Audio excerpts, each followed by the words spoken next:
편의점에서 뭐 하나 집었다가 가격표 보고 어? 하고 놀라신 적 다들 있으시죠? 분명히 저번 주엔 이 가격이 아니었던 것 같은데 말이죠. 에이 잠깐 오르고 말겠지 싶지만 왠지 다시는 안 내려올 것 같은 느낌이 들잖아요. 마치 범인은 없는데 내 지갑만 계속 털리는 기분이랄까요? 오늘 이 끝없는 물가 상승 미스터리의 범인을 한번 같이 추적해 보겠습니다. 그래서 우리가 풀어야 할 미스터리의 핵심 질문이 바로 이거예요. 대체 물가는 왜 한 번 오르면 절대 다시는 내려오질 않는 걸까요? 무슨 중력을 거스르는 것도 아니고 말이죠. 오늘 이 기묘한 현상의 진실을 한번 제대로 파헤쳐보죠. 사실 물가라는 게요, 편도행 에스컬레이터랑 똑같습니다. 일단 한층 위로 딱 올라서면 다시 내려가는 버튼은 아예 없어요. 오직 위로 또 위로만 올라갈 뿐이죠. 이게 바로 우리가 마주한 이 게임의 냉정한 현실입니다. 자, 그럼 우리의 첫 번째 용의자부터 한번 살펴볼까요? 이 사건의 가장 유력한 용의자죠. 바로 밤낮 없이 돌아가는 돈 찍는 기계입니다. 이게 바로 통화 팽창, 그러니까 인플레이션의 가장 기본적인 원리인데요. 한번 쉽게 생각해 보세요. 만약에 세상에 금이 갑자기 2배로 많아졌어요. 그럼 금값이 어떻게 될까요? 당연히 뚝 떨어지겠죠. 돈도 똑같습니다. 시중에 돈이 너무 흔해지면 돈 한 장이 가진 가치는 떨어질 수밖에 없고요. 결국 똑같은 물건을 사려면 더 많은 돈을 줘야 하는 거죠. 이 과정이 딱 이렇습니다. 정부가 돈을 막 찍어내잖아요? 그럼 은행은 대출을 통해서 그 돈을 또 몇 배로 불려요. 이렇게 시장의 돈, 전문 용어로 유동성이 넘쳐나면 어떻게 될까요? 말 그대로 돈이 흥건해지는 거예요. 그럼 자연스럽게 돈의 가치는 떨어지고 모든 상품의 가격표는 위쪽을 향해서 자동으로 조정되는 겁니다. 자, 두 번째 용의자는 좀 놀라실 수도 있는데 바로 우리 자신입니다. 좀 더 정확히 말하면 일단 사고 보자는 우리의 이 뜨거운 소비 열기, 바로 그거죠. 경제학에서는 이걸 수요 견인 인플레이션이라고 부르는데요. 말이 좀 어렵지만 말 그대로 수요가 가격을 위로 질질 끌어올린다는 뜻이에요.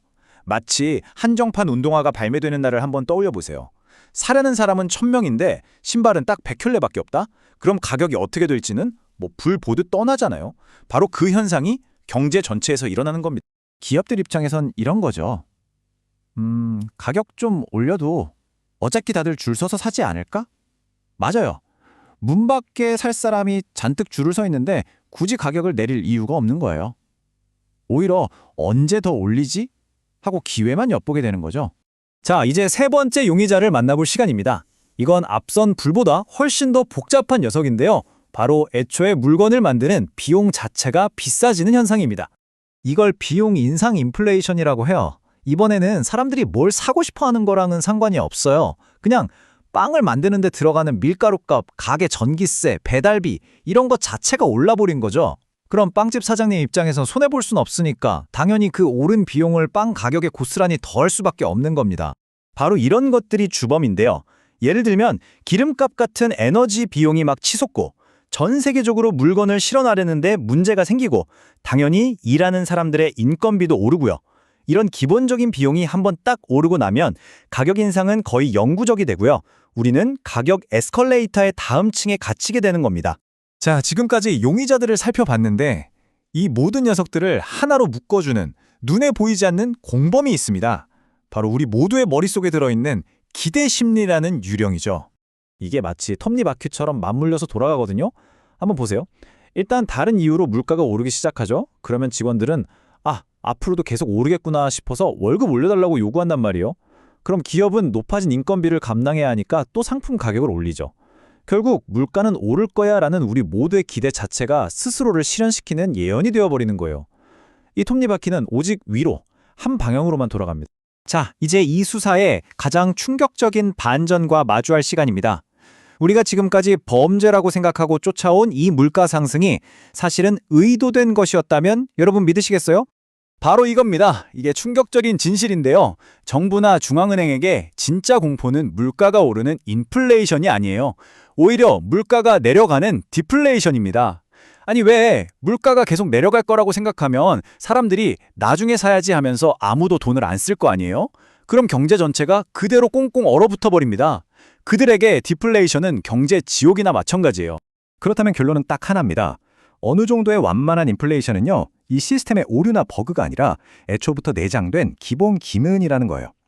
정부의 목표는 물가 상승을 없애는 게 아니라 그 오르는 속도를 관리하는 겁니다. 다시 말해서 물가는 원래부터 천천히 오르도록 설계되어 있었다는 거죠. 자, 그럼 물가 상승이 원래 그런 거라면 도대체 진짜 문제는 뭘까요? 이제 문제의 본질을 완전히 다른 각도에서 봐야 합니다. 진짜 문제는 물가가 오르는 것 자체가 아닙니다. 진짜 문제는 내 월급이 그 속도를 따라가지 못한다는 데 있는 거죠. 한번 보세요. 물가는요, 시스템에 의해서 자동으로 마치 에스컬레이터처럼 올라가요. 근데 우리 월급은 어떻죠?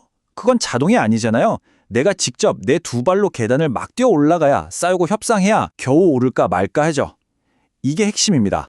물가는 원래 오르는 겁니다.